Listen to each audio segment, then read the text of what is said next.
कल्याण मंडपर शिलान्यास को नहीं द्वंद्व गोटे पंचायत रे दुईटी कल्याणी मंडप क्या स्वार्थरे बोली प्रश्न करुछंती लोके।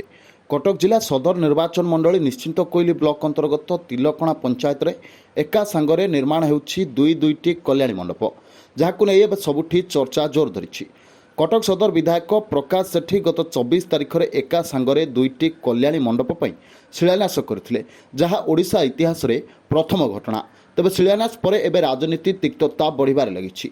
अन्य पंचायत रे गोटिए कल्याणी मंडप रहितबा बेले तिलकणा पंचायत रे दुई बीजेडी और बीजेपी कर्मी को खुशी करने को सदर विधायक एभली करथिबा बे साधारण रे आलोचना होउछि।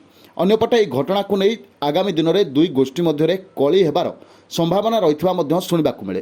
तेबे विधायक निज पतियार देखाइबाकु जाई एई पंचायत रे राजनैतिक हिंसा को प्रोत्साहन देउछंती एवं विभागीय अधिकारी सबू जानी मध्य मुनाफा पाई एमिति घटना को चपाई देबाकू उद्यम करुथबा अभियोग आसुछि। तेबे गोटिए पंचायत रे दुईटी कल्याणी मंडप कहा स्वार्थरे निर्माण करा जाउछि एवं एहा पछरे कहार हाथ रहिछि बोली बड़ प्रश्न पलटिछि। आज आम तिलकणा पंचायत रे विकास धारा ओडिशा सारा से संकल्प नहीं निहाती दुईटी कल्याण मंडप फाउंडस्टोन दियाला।